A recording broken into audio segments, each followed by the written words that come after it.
April 12th. It's called Out for Justice. Please welcome Steven Seagal.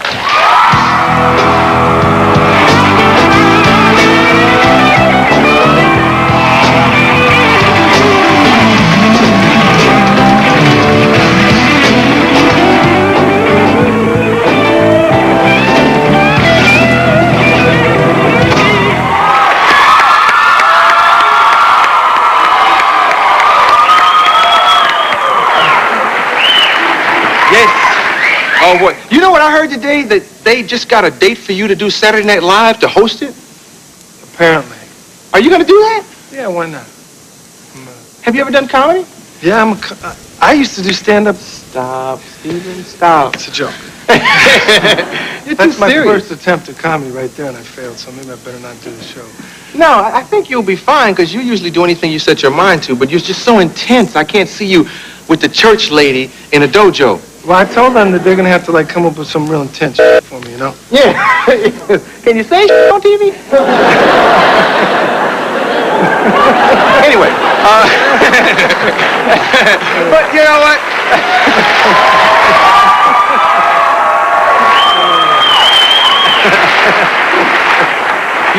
I have a censor and a lawyer on the side, and they're like, hey, Steven can say it, I think. I see cue cards. Oh, boy. What am I supposed to do now? Well, let's talk about your life. I was glad to see they responded so positively to you. As I've seen people do in public when we were at the premiere.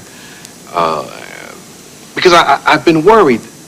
It's been Get Steven year or something. Let's start with the GQ article. What did you think of that? Well, I hated it. You know, I hated it intensely. What mostly did you hate about it? Well, I think that, you know, you get into situations where people who are trying to, like, make a shot somehow, take a shot to, like, get somewhere, you know, at our expense, do that all the time. They've done it to you. They've done it to every star I know. And all I can say is, you know, this guy is like a 5'2" fat little, you know, male. And you know, that's yeah, you know, that's his shot at me. That's how he can beat me up, you know. And you know, he misquoted all my friends, and he was out to crucify me, and he did. But all I can say, you know, to that magazine is that if they keep doing that to stars, eventually they'll have male models on their cover, because all of us are getting tired of it, you know. Yeah. They call the article Black Belt White Lies. Yeah, I resent that, you know. Why? Because, I mean, you know, I don't understand why this person would say something like that. You know, he misrepresented himself to all of us. You know, when we had a talk earlier, you've had the same thing happen. Absolutely. I'm your fan, man. I love you, man. I want to do this good piece. And, you know, I want to know what I lied about, you know. See, I don't mind journalists saying things about me because they will.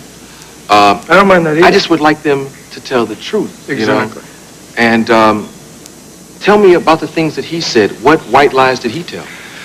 Well, first of all, you know, all of the people that he quoted, from Jerry Orbach to you know, everybody else in the article, they're friends of mine who have a lot of really nice things to say about me, who like me a lot. And they were all really livid that they were misquoted. And, you know, it's very, very simple. To put it, you know, the way I would, or I would like to now, we're all in a situation now where we have to get up there and climb that ladder to do the best we can to get the control that we want to do good films. And everybody says it comes with the territory, you know. People are going to take shots at me, and they're going to take shots at you. And, you know, sometimes we take them back and sometimes we don't. I'm just trying to let it roll off my back now and do the best I can to mind my own business and make good movies, you know. Yeah, I know how you are about Kelly LeBrock, his wife.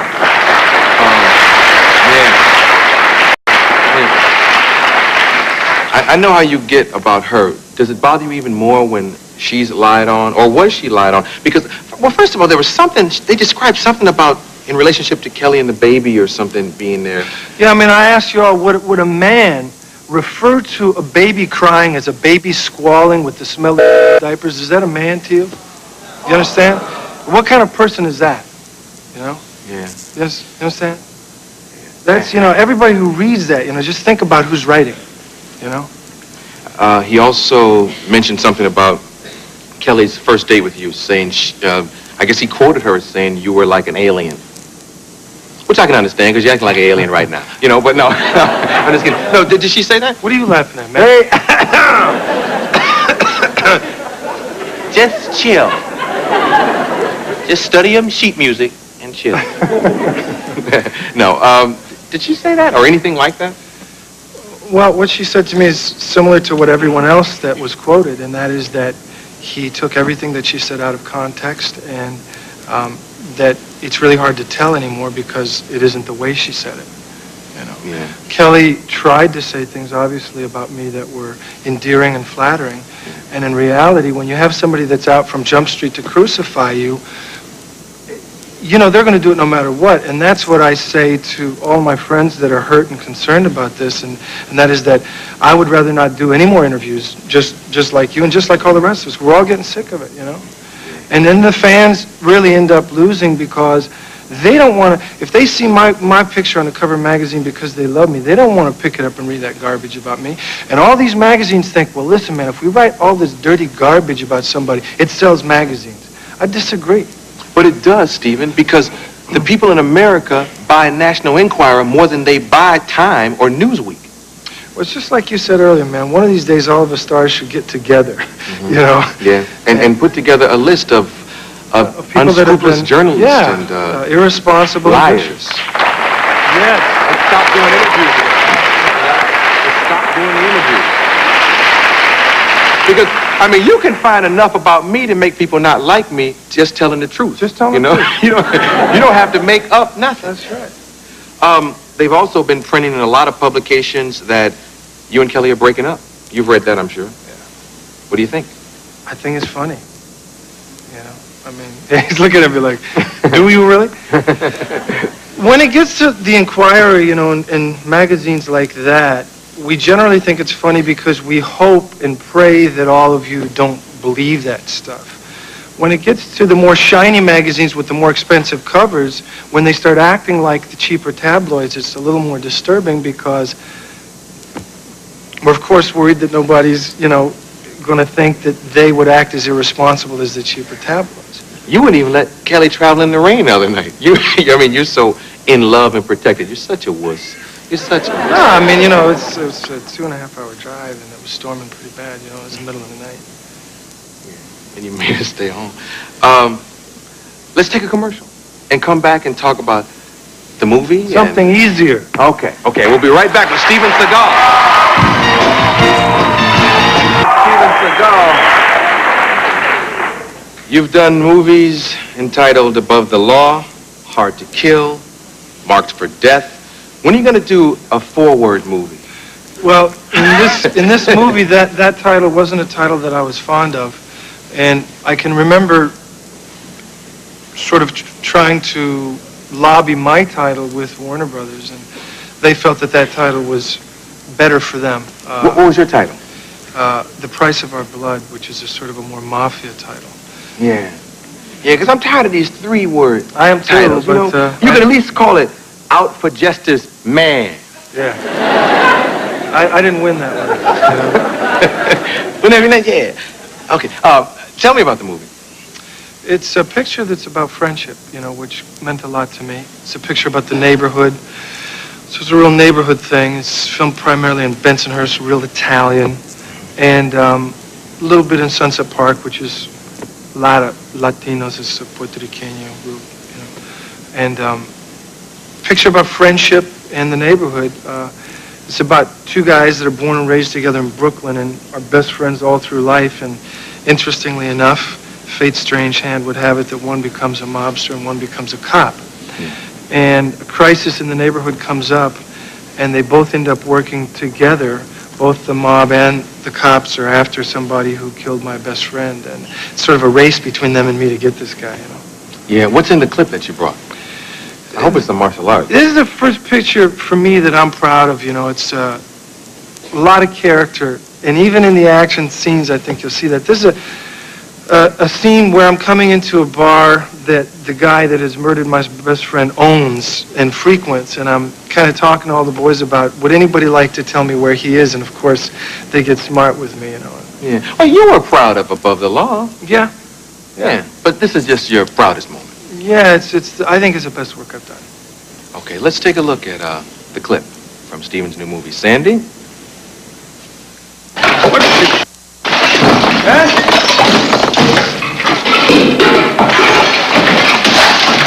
Whose dog is this? Is that yours?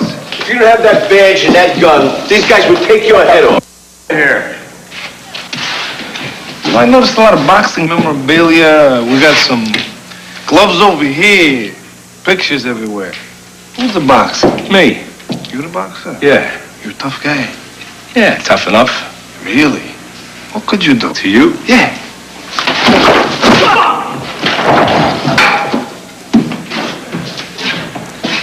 You know, Vinny, I'm starting to get in a bad mood, you know? Maybe it's like a mood swing, my hormones, I don't know. You know, maybe it's my need to impose my will.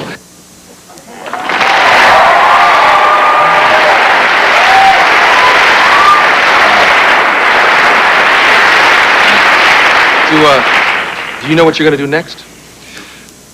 Writing an environmental, it's a piece on toxic waste. It's sort of a political thriller, kind of a cross between, believe it or not, Terms of Endearment and 3 Days of the Condor. It's that kind of thing. I'm writing that with Jim Karabatsos, who's a wonderful writer. Mm-hmm. And we're going to try to make that next, but we'll see. We're still looking at a couple other things. Will we ever see you on the silver screen where you don't hurt somebody? I hope so. Really? I hope so. I mean, I'd love very much to find, you know, Marathon Man or Witness or something like that. Those are the wonderful projects that we're all looking for, you know. Yeah. Since you've been here last for Hard to Kill, we've had a lot of action-adventure stars popping out of the woodwork. Do you go watch the other guys? What do you think of Jeff Speakman or Van Damme? Do you know Van Damme? No. You've heard of him? Let's start with him, Stephen. What do you think of his work? As a martial artist first. Can we change the subject? Well, I mean, because, like, you guys go back to the martial arts world before you were movie stars, right? I mean, he was like a champion somewhere, and, right, I mean, you... Well, I mean, I just promised all my mentors that I was going to be a good boy. Mm-hmm. I think that that's a matter of opinion, that he was a champion anywhere. You know.